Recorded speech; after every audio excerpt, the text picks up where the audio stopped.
Diabetes के मरीजों का अक्सर ये सवाल होता है जिनको अपनी डायबिटीज का रेमिशन और रिवर्सल करना होता है, खास तौर से कि मैं कितने समय में अपनी डायबिटीज का कंट्रोल, फिर रेमिशन और फिर रिवर्सल कर पाऊंगा। तो सबसे पहले तो इसको समझ के ले लें, ये 4 पार्ट में डिवाइडेड है। पहला, अगर आप कंट्रोल करते हैं तो कंट्रोल 2 पार्ट में। एक, आपकी दवाइयों के साथ में अगर आपकी ब्लड शुगर फास्टिंग में 110 के नीचे आती है और खाना खाने के बाद की 140 के नीचे आती है दवाइयों के साथ में, तो ये आपका फर्स्ट स्टेज है। दूसरा, फिर दवाइयों के बगैर, एलोपैथिक दवाइयों के बगैर अगर आपकी शुगर 110 के नीचे फास्टिंग और पीपी 140 के नीचे आती है तो ये आपका सेकंड स्टेज क्लियर हो जाता है। फिर तीसरी स्टेज के अंदर आपका फास्टिंग ब्लड शुगर डेफिनेटली 100 के नीचे रहना चाहिए। खाना खाने के बाद का शुगर 115 या 120 मिलीग्राम डेसीलीटर के नीचे होना चाहिए और HbA1c बिना किसी एलोपैथिक दवाई के 5.7 के नीचे होना चाहिए। तो इसको अक्सर मैं कहता हूं कि आप रेमिशन में जा चुके हैं। इसके बाद एक चौथी स्टेज होती है जिसे मैं बोलता हूं कंप्लीट रिवर्सल। हालांकि लोग इसी स्टेज को रिवर्सल कह करके बुलाने लगते हैं, जो सही नहीं है मेरे हिसाब से। रिवर्सल का मेरे हिसाब से मतलब है आपका फास्टिंग ब्लड शुगर 100 के नीचे आए, खाना खाने के बाद का शुगर 120 के नीचे आए और HbA1c 5.7 के नीचे पिछले 3 से 6 महीने से मेंटेन हो। उसके साथ में 75 ग्राम ग्लूकोज पीने के बाद में आपका फास्टिंग का जो शुगर है वो होना चाहिए 100 के नीचे। 75 ग्राम ग्लूकोज पीने के 1 घंटे बाद 160 के नीचे और 2 घंटे बाद अगर 140 के नीचे शुगर आता है तो आपका चौथा स्टेप क्लियर होता है। तो ये 4 स्टेप आपको मेरे प्रोग्राम्स के अंदर क्लियर करने होते हैं, तब मैं कहता हूं कि आपका रेमिशन या रिवर्सल हुआ है। तो ये कितना समय लेगा, इसके लिए अक्सर मेरे से पेशेंट बात करते हैं और आप भी जानने के इच्छुक हो सकते हैं। तो सबसे पहली चीज जो हमारे को देखनी है कि डायबिटीज का कंट्रोल सब कोई कर सकता है, पर रेमिशन और रिवर्सल कौन कर सकता है। तो पहला क्राइटेरिया आता है, अगर आपकी टाइप 1 या मोडी डायबिटीज है तो आपका रिवर्सल एटलीस्ट नहीं हो सकता। मुश्किल है इवन मोडी में, परंतु रेमिशन मोडी वाले कर सकते हैं। और रेमिशन अगर टाइप 1 डायबिटीज वाले चाहे नहीं कर सकते, उनको लाइफ टाइम इंसुलिन लगेगा। तो जो पूरी सीरीज है कंट्रोल, रेमिशन एंड रिवर्सल की, ये कंप्लीट की जा सकती है टाइप 2 डायबिटीज वालों के द्वारा। इसके अंदर पर्सन ओबीज भी हो सकता है और स्लिम भी हो सकता है, पर इनमें एक शर्त जरूरी है कि उनके शरीर में सी पेप्टाइड या बॉडी का नेचुरल इंसुलिन सफिशिएंट बन रहा हो, वही लोग अपने डायबिटीज का रिवर्सल तक जा सकते हैं। ठीक है, अब इसमें करना क्या होता है। पहली स्टेप के अंदर ब्लड शुगर ड्रॉप होने लगती है, शुगर लेवल नॉर्मल आने लगते हैं। तो जैसा मैंने आपको बताया कि वो मेडिसिन के साथ भी हो सकता है और मेडिसिन के बिना भी। तो धीरे धीरे मेडिसिन बंद होने लगती है। फिर इसके बाद में आपका HbA1c नीचे आना चालू होता है। इसके साथ एक स्टेप और होता है जिसे कहते हैं इंसुलिन रेजिस्टेंस, जिसकी चर्चा मैं नेक्स्ट स्लाइड में करूंगा। आपका इंसुलिन रेजिस्टेंस भी हम नीचे लाते हैं, पर वो मेरे देखने का लुकआउट होता है। उसमें मरीज को हम ज्यादा इन्वॉल्व नहीं करते क्योंकि वो थोड़ा उनके लिए टेक्निकल और कॉम्प्लिकेटेड हो जाता है, जिनमें फास्टिंग इंसुलिन और सी पेप्टाइड या होमा IR की जांच कराई जाती है। और इस चीज को मैं मेरे तक ही मेरे मरीज के लिए सीमित रखता हूं। फिर आता है सेल मेमोरी का इशू। तो जितना लंबा आप अपनी डाइट को फॉलो करेंगे, सेल मेमोरी से वो चीजें पुरानी हटेंगी और आपका रिवर्सल परमानेंट होगा। उसके बाद में आपका जेनेटिक इन्फ्लुएंस भी काफी हद तक इसको इम्पैक्ट करता है कि आप जेनेटिकली कितने इन्फ्लुएंस्ड हैं डायबिटीज के लिए, क्योंकि खास तौर से जेनेटिक इन्फ्लुएंस काम करता है टाइप 1 और मोडी डायबिटीज में, पर कुछ केसेस में टाइप 2 के केसेस में भी आप जेनेटिकली या प्री जेनेटिकली इन्फ्लुएंस्ड हो सकते हैं। तो ये सारे फैक्टर्स हैं और इसके लास्ट स्लाइड में मैं बताऊंगा ये सारी चीजें कितने समय में की जा सकती हैं। अब इसमें दरअसल जब आप डायबिटिक हो रहे होते हैं तो डायबिटिक आप ओवरनाइट नहीं हो जाते। देखिए, अगर आज आपको डायबिटीज डायग्नोज हुई है तो इसका मतलब ये नहीं है कि कल रात आपने जो खाया था उसके कारण आज आपकी ब्लड शुगर रातों रात स्पाइक हो गई। आपके शरीर में खास तौर से टाइप 2 डायबिटीज में जो चेंजेस हैं आज से 15 साल या 20 साल पहले उनकी शुरुआत हुई थी, उसे समझना जरूरी है। इसलिए पिछले 10, 15 और 20 साल के जो चेंजेस आपके बॉडी में हुए हैं उनको आप ओवरनाइट खत्म नहीं कर सकते। ये आपको समझना बहुत जरूरी है। देखिए, होता क्या है, जब इसकी शुरुआत होती है 0 ईयर, आपकी उम्र पॉसिबल है 10 साल हो, 15 साल हो, 20 साल हो या 30 साल हो। अब यदि आप एक नॉमिनल क्वांटिटी में कार्बोहाइड्रेट खा रहे हैं, आपकी बॉडी इंसुलिन के लिए सेंसिटिव है, तो जब ये कार्बोहाइड्रेट या ग्लूकोज वाली चीजें आप खाएंगे तो आपके शरीर में ब्लड ग्लूकोज स्पाइक करेगा। अब जैसे ही ब्लड ग्लूकोज स्पाइक करेगा, ये ग्लूकोज खून के फ्लो के साथ में आपके पैनक्रियाज में जाएगा, वहां से इसके इन्फ्लुएंस पर इंसुलिन निकलेगा। अब ये इंसुलिन आपके ब्लड के ग्लूकोज के साथ में ट्रैवल करेगा और ट्रिलियंस ऑफ सेल में ये इंसुलिन अटैच होगा रिसेप्टर के ऊपर और वहां एक गेटवे ओपन होगा जहां से ग्लूकोज सेल के अंदर चला जाएगा। ये कैसा हो गया कि इंसुलिन एक दरबान का काम कर रहा है, दरबान ने दरवाजा खोला और फिर ग्लूकोज ने अंदर एंट्री मार दी। अब अंदर जाके ये करेगा क्या, अंदर जाकर के भट्टी लगी हुई है, उसमें ये जलेगा और एनर्जी देगा जिससे आप अपना काम करेंगे। कुल मिला के अंदर जाके ये होने वाला है। उस भट्टी को कहते हैं माइटोकॉन्ड्रिया और वो एक सेल के अंदर भर भर के होते हैं।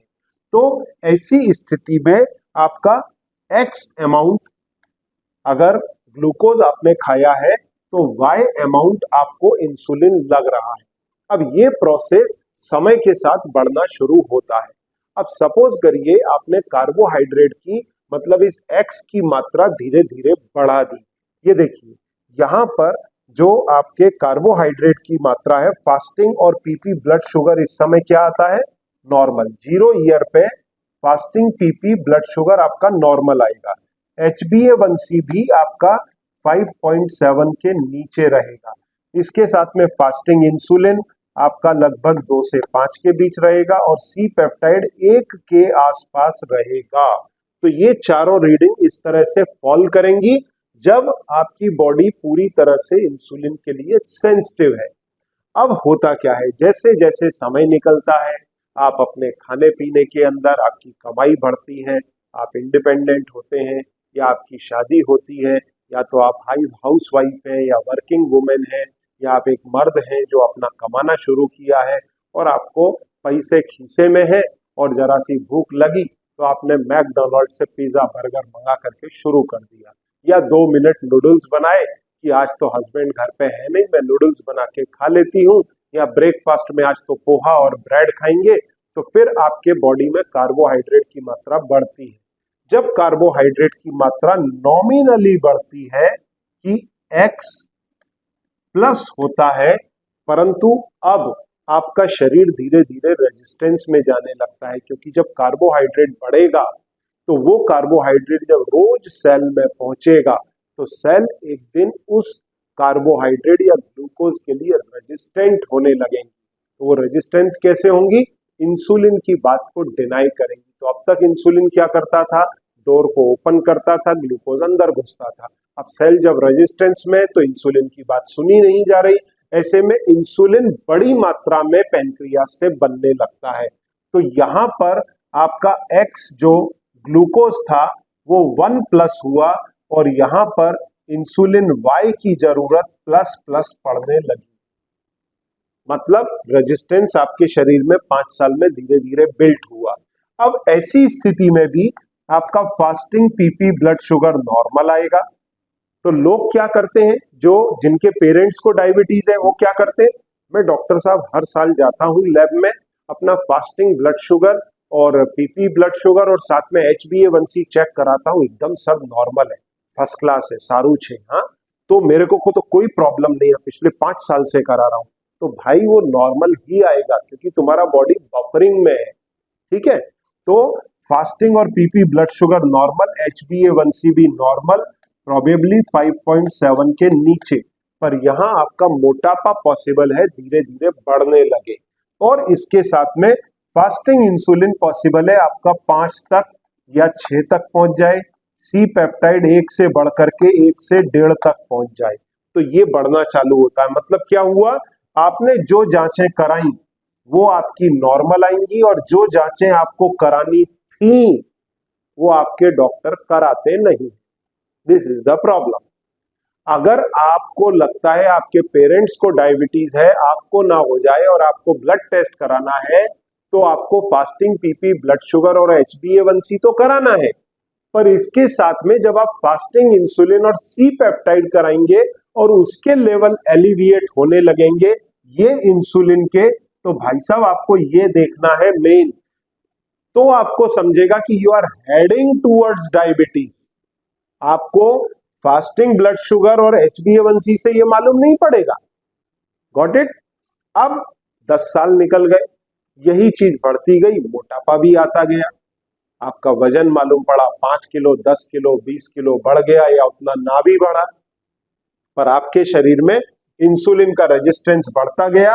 तो आप कार्बोहाइड्रेट तो खा रहे थे X प्लस, परंतु आपको इंसुलिन की जरूरत पड़ने लगी Y प्लस प्लस प्लस। अब ये लेवल तक आते आते आपका इंसुलिन हाफने लगता है, आपका पैनक्रियाज हाफने लगता है, क्योंकि आपको 10 साल हो चुके हैं इतना हाई अमाउंट इंसुलिन बनाते हुए, पर ब्लड शुगर अभी भी आपकी नॉर्मल आ रही है, ये नॉर्मल दिखेगी, HbA1c नॉर्मल दिखेगा। अब इंसुलिन 6 से 10 के बीच पहुंच चुका है, सी पेप्टाइड 2++ हो चुका है। अब आप कभी भी डायबिटिक हो सकते हैं। तो ये आपका HbA1c तो नॉर्मल दिखेगा, परंतु आपका फास्टिंग इंसुलिन और सी पेप्टाइड बढ़ने लगेगा, तो यहाँ पे शो करता है इंसुलिन रेजिस्टेंस। ये रेजिस्टेंस, तो ये इंसुलिन रेजिस्टेंस को शो करेगा, क्योंकि आपका शरीर बहुत बड़ी मात्रा में इंसुलिन बना रहा है, तो सी पेप्टाइड और फास्टिंग इंसुलिन बढ़ जाएगा। ये जांच करेंगे तो बढ़ा हुआ आएगा, तो ये दिखाएगा you are heading towards diabetes. फिर जब लगभग 15 साल हो जाएंगे या 20 साल हो जाएंगे, तब यही X प्लस या X प्लस प्लस, आप अगर कार्बोहाइड्रेट लेते हैं, X प्लस प्लस से मतलब क्या, 200, 250 ग्राम, 300 ग्राम, 400 ग्राम carbohydrate per day, total calorie का 60 to 70%, तो वो कहलाता है कार्बोहाइड्रेट X प्लस प्लस। तो ऐसे में फिर आपको ढेर सारा इंसुलिन का रेजिस्टेंस आता है, और आपका शरीर Y plus plus plus plus इतना इंसुलिन बनाता है, और पैनक्रियाज एक दिन सरेंडर कर देता है। सरेंडर करते ही आपकी फास्टिंग 125 के ऊपर निकलने लगती है। यहाँ पे पॉसिबल है कि ये नॉर्मल ना भी हो, 110 या 115 तक पहुंचने लगे, और यहाँ पे पीपी ब्लड शुगर 140 के आसपास आने लगे, पर अब यहाँ पर ये 150 प्लस प्लस या 140 प्लस प्लस आता है। फास्टिंग इंसुलिन जो है वो आपका लगभग 6 से 15 या 20 तक पहुंच जाएगा, और सी पेप्टाइड 2 से 5 के बीच पहुंच जाएगा, और आप फुल ब्लोन डायबिटिक होकर के मेरे सामने खड़े होंगे, और फिर सवाल कर रहे होंगे कि सर मेरी ये डायबिटीज कितने दिन में रिवर्स हो जाएगी। तो ये पूरा खेला कितने दिन का है भाई साहब, ये 1 आध 2 साल का 6 महीने का नहीं है, ये 5, 10, 15 और 20 साल का खेला है। दूसरा, आप जब डायबिटिक हुए तो डायबिटिक होने के बाद आपको कितने साल हो गए, 2 साल, 5 साल, 10 साल, 20 साल। तो इतनी पुरानी बीमारी, जब से आप डायबिटिक हुए तब से मान के मत चलिए कि ये खेल शुरू हो रहा है, उसके 5 से 15 साल पहले ये खेल चालू हो चुका था बॉडी में, तो आपको बाद में मालूम पड़ा। तो ये उसके पहले क्या बैकड्रॉप है, ये डिसाइड करता है कि आपकी डायबिटीज कितने समय में रिवर्स होगी। मेरे पास एक मरीज आया, 50 साल से डायबिटिक, उम्र कितनी, 85 ईयर, 50 साल 53 साल से डायबिटिक, और अभी तक वो इंसुलिन पर नहीं पहुंचा। तो वो बंदे की सेल मेमोरी डायबिटीज की कितनी पुरानी है, तो उसकी डायबिटीज रिवर्सल में कितना समय लगेगा। वो उतावला 15 साल से वो कोशिश कर रहा है, सब जगह घूम चुका है, अब वो कोशिश कर रहा है कि मेरी फटाफट रिवर्स हो जाए। तो मैंने उसको क्लियर बोला, मैंने कहा भाई इतनी घाई मत करिए, इट विल टेक टाइम। अब टाइम वो बोलता है मेरे पास है नहीं, मैं तो जल्दी पटाऊंगा और मुझे जीना है 100 साल ना 125 साल। एनीवे, तो वो एक अलग स्टोरी है, पर ये कुल मिलाकर के इतने पुराना आपका टोटल खेल तमाशा है जिसको हमें ठीक करना है। तो ये ठीक होगा कैसे? अब अगर आपको अपने बॉडी के अंदर इस रेजिस्टेंस को, इंसुलिन के, बढ़ी हुई शुगर को घटाना है तो वो कैसे होगा? पहले होगा आपको LDCF डाइट फॉलो करनी पड़ेगी, जिसके अंदर आपकी डाइट में कार्बोहाइड्रेट लगभग 50 से 100 ग्राम रहेगा, क्योंकि ये कीटो डाइट नहीं है, ध्यान रखिए। मैं कीटो किंग आटा, कीटो किंग चावल, कीटो किंग नूडल्स, कीटो किंग ब्रेड का आटा, ये सब भले मैं आपको लेने बोलता हूँ, परंतु वो कीटो डाइट नहीं है। कीटो डाइट में फैट ज्यादा होता है, दिस इज LDCF डाइट। तो LDCF डाइट में आपके कार्ब 50 से 100 ग्राम के बीच आ जाएंगे। फिर अगर आप ओबीज हैं तो आपके फैट 10 से 30 ग्राम रहेंगे। आप अगर दुबले हैं तो it may go up to 100 ग्राम। प्रोटीन्स आपके डाइट के, आपके वेट के हिसाब से 50 से 60 ग्राम हो सकते हैं, ये 100 ग्राम तक भी जा सकते हैं अगर आपका वेट ज्यादा है या आप रेजिस्टेंस एक्सरसाइज कर रहे हैं। तो डिपेंड करता है person to person. LDCF diet में इस प्रकार की डाइट दी जाती है, जिसके लिए आप मेरे डायबिटीज हॉलीडे प्रोग्राम को ज्वाइन भी कर सकते हैं, जिसकी चर्चा मैं आगे करूंगा। फिर जो ओबीज लोग हैं उनको फास्टिंग पर भी जाना पड़ सकता है। अगर वो फास्टिंग पे जाते हैं, बॉडी में अगर शुगर नहीं गई, कार्बोहाइड्रेट नहीं गए, तो पेनक्रियाज जो है उसको स्टिमुलेशन नहीं मिलेगा और इंसुलिन बनाने का। तो जब इंसुलिन और नहीं बनेगा तो ब्लड में इंसुलिन की मात्रा घटेगी। जब ब्लड में इंसुलिन कम होगा तो आपके सेल का रेजिस्टेंस ड्रॉप होगा, तो सेल में इंसुलिन के लिए सेंसिटिविटी रीगेन होगी। जैसे आपका एक मित्र है, रोज आके आपके घर पे बैठ जाता है और बोलता है भाई तू चाय भी पिलाएगा, नाश्ता भी कराएगा और खाना खा के भी तेरे घर से उठूंगा। तो ये आप कितने दिन कर लेंगे? कुछ दिन, कुछ हफ्ते, कुछ साल। एक दिन आएगा कि आप घर वालों को बोल देंगे कि ये सज्जन जब भी बेल बजाए बोल देना मैं घर पे हूं ही नहीं, भले मैं घर पे हूं।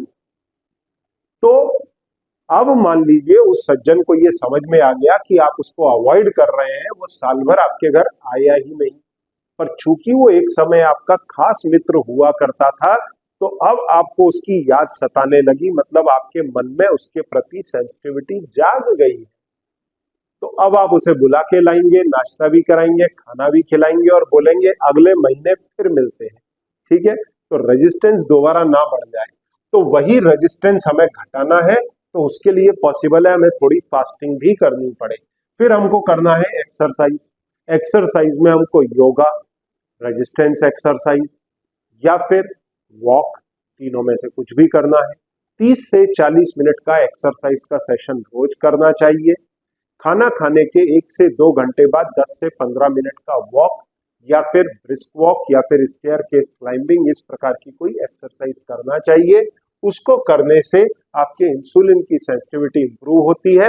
और अगर आप कर सकते हैं तो रेजिस्टेंस एक्सरसाइज करिए और अपने बॉडी में मसल बिल्ड करिए, तो उतनी ही जल्दी आपकी डायबिटीज का रिवर्सल होने में मदद मिलेगी, इंसुलिन सेंसिटिविटी रीगेन होगी।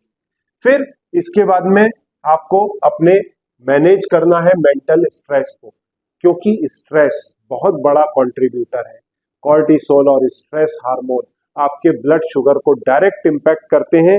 आप देखिए कई मरीज भी बोलते हैं कि सर अभी मेरे को स्ट्रेस चल रहा है, शायद इसलिए मेरी शुगर बढ़ी हुई है। तो ये आप सही सोच रहे हैं, क्योंकि स्ट्रेस लेवल अगर बढ़ेगा तो आपकी ब्लड शुगर भी स्पाइक करेगी और आपको ऐसी स्थिति में, क्योंकि हार्मोनल चेंजेस आपके बॉडी के अंदर हो रहे हैं, ऐसी स्थिति में आपको एक्सरसाइजेस के माध्यम से अपने आप को डी स्ट्रेस करना चाहिए, जिससे आपके डायबिटीज के रिवर्सल में मदद होती है। फिर इन्फ्लामेशन बॉडी में रिड्यूस करें। जो तली भुनी चीजें हैं, उल्टी सीधी, जिनके अंदर हाइड्रोजनेटेड ऑयल या फिर जिसको हम बोलते हैं पाम ऑयल या बाहर की जो चीजें हैं, उन तली हुई चीजों का सेवन कम से कम करें, जिससे बॉडी में इन्फ्लामेशन कम हो।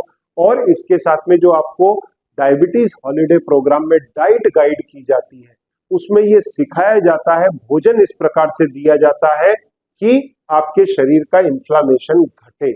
तो वो आपको डाइट, आपको अधिक से अधिक विटामिन, मिनरल और एंटीऑक्सीडेंट युक्त डाइट, जिसके अंदर ग्रीन लीफी वेजिटेबल, सैलेड और फ्रूट्स की मात्रा को इम्प्रूव किया जाता है। फिर इसके बाद में आपकी लाइफ स्टाइल को ओवरऑल इम्प्रूव किया जाता है, आपकी स्लीप साइकिल को, आपके हाइड्रेशन को, इन सब को अगर आप इम्प्रूव करेंगे तो तेजी से आप अपने डायबिटीज के कंट्रोल, रेमिशन और रिवर्सल के लिए बढ़ेंगे। तो अब रह जाती है एक लास्ट स्लाइड, जिसके अंदर मैं आपको बताऊंगा टाइम फ्रेम कि कितने समय में आप अपनी डायबिटीज का रिवर्सल कर सकते हैं। वो स्लाइड और देखेंगे, पर उसके पहले मैं आपको बताना चाहूंगा कि अब डॉक्टर एरन्स के डायबिटीज फ्रेंडली फूड्स अवेलेबल हैं, जिनमें से हमने स्टार्च को धो के निकाल दिया है। तो यदि आप आटा खाते हैं, ये लो इन स्टार्च है। अगर आप राइस खाते हैं, लो इन स्टार्च है। नूडल्स खाते हैं, लो इन स्टार्च है। ब्रेड का आटा लेते हैं, लो इन स्टार्च है। ये सारी चीजें कीटो किंग के नाम से अवेलेबल है, आप इन्हें अवेल कर सकते हैं। इवन इसके अंदर स्वीटनर, स्वीट्स, नमकीन, बिस्किट, इस तरह की कई सारी चीजें हैं जो आपके रिवर्सल जर्नी को काफी सुगम कर देती हैं। और आप इनके साथ में आप हमारा गाइडेंस ले सकते हैं, जो आपको डायबिटीज हॉलीडे प्रोग्राम में मिलता है, जिससे आप अपनी डायबिटीज रिवर्स कर सकते हैं। और यदि आपकी कोई क्वेरी है तो मेरे हर शनिवार को फ्री सेशंस होते हैं 12 बजे से लेकर के 1:30 बजे तक। तो उसमें आकर के अपने क्वेरीज का आंसर ले सकते हैं, और इसके लिंक के लिए सामने दिए गए नंबर पर संपर्क करें। अब एक दो इंपॉर्टेंट चीज बताता हूं कि अगर आप ओबीज हैं और डायबिटिक है तो ये बहुत ही लीथल कॉम्बिनेशन है आपके हार्ट की, ब्रेन की रिस्क बढ़ाने के लिए। परंतु ये एक आपको ओबेसिटी वाइल्ड कार्ड एंट्री देती है डायबिटीज के रेमिशन और रिवर्सल के लिए। इनकी पॉसिबिलिटी बहुत अधिक होती है, तो ये जरूर डायबिटीज रिवर्स करें। और अगर कोई ओबीज है और इंसुलिन के इंजेक्शन लगा रहा है तो वो अपनी हार्ट की, ब्रेन की, किडनी की रिस्क बढ़ा रहा है, इससे बचें। और यदि आप भी ओबीज हैं और इंसुलिन के इंजेक्शन पर हैं तो जरूर संपर्क करें। आपको डायबिटीज के, इंसुलिन के इंजेक्शन से मुक्त कराना हमारी जिम्मेदारी है, वो हम आपको करवा के देंगे। अब कितना समय लगेगा? तो समय डिपेंड करता है 3 चीजों पे। पहला, आपकी बॉडी कैसा रेस्पॉन्ड करेगी। दूसरा, हमारा गाइडेंस 100% एंड 100% काम करेगा। सबसे इंपॉर्टेंट है, देखिए आपकी बॉडी कैसे रेस्पॉन्ड करेगी वो तो मैं पहले ही टेस्ट करा के कंफर्म कर देता हूँ और मरीज को बोल देता हूँ तुम्हारी बॉडी ऐसे रेस्पॉन्ड करने वाली है। दूसरी चीज, मेरा गाइडेंस 100% फुल प्रूफ रहने वाला है, ये मेरे को पूरा भरोसा है। तीसरा, आप मन से कितने मजबूत हैं, सारी चीज उसी पे डिपेंड करती है। बाकी गाइडेंस 100% फुल प्रूफ है, और रिपोर्ट के हिसाब से मैं आपको पहले ही बता देता हूं कि आपकी बॉडी कैसे रेस्पॉन्ड करेगी, उसमें मेरे को कोई डाउट नहीं रहता है। तो आपका मन अगर मजबूत है तो ये काम बहुत फास्ट होगा। अब ड्रॉप इन ब्लड ग्लूकोज या शुगर, ये आपका शुरू हो जाता है डे 1 से। डे 1 से शुरू होगा, इसके अच्छे आपको रिजल्ट्स आने लगेंगे वीक्स में, कुछ केसेस में मंथ्स में, परंतु रिजल्ट आपको डे 1 से दिखेंगे। डे वन से आपको रिजल्ट दिखाई देने शुरू हो जाएंगे अगर आप मेरी डाइट फॉलो करेंगे। मेरे कई सारे वीडियो हैं ऑनलाइन पे, कोई भी वीडियो के हिसाब से आप डाइट फॉलो करना चालू करें, आपको एक दिन में फर्क आना शुरू हो जाएगा, और हफ्ते में, महीने में बहुत ऑब्वियस फर्क आपको दिखने लगे। फिर आपकी मेडिसिन कैसे बंद होंगी, ये डिपेंड करता है कि आपकी कितनी मेडिसिन और कितने समय से चल रही है। सुबह की शुगर 110 के नीचे आती है, रात की गोली का डोज घटेगा।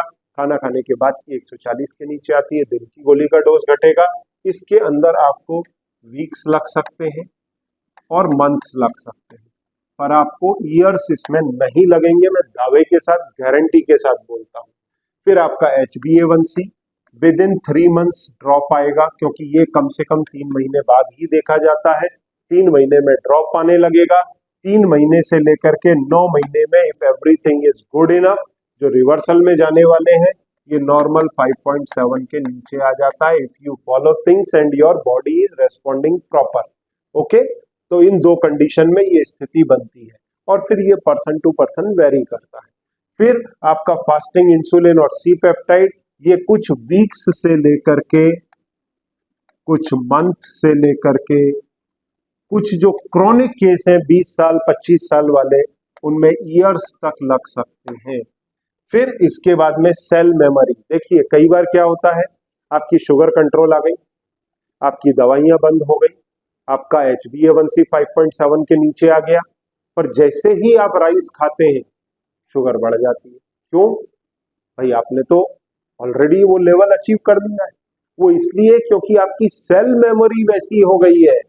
तो वो सेल मेमोरी को ठीक करने के लिए 6 महीने साल भर से लेके कभी कभी सालों तक भी लग सकते हैं।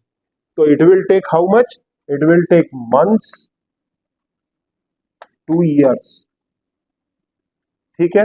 इसके बाद में जेनेटिक इन्फ्लुएंस, ये फैक्टर जेनेटिक इन्फ्लुएंस पर भी डिपेंड करता है कि आपका जेनेटिक्स कैसा है। हालांकि more over type 2 diabetes genetics से उतनी रिलेटेड नहीं है, पर कहीं ना कहीं इन्फ्लुएंस जेनेटिक्स प्री जेनेटिक्स का हो सकता है। अब अगर ब्रॉड वे में देखा जाए, आप बोलेंगे साहब इतनी लंबी बात मत करिए, मेरे को तो नट एंड शेल में बता दीजिए।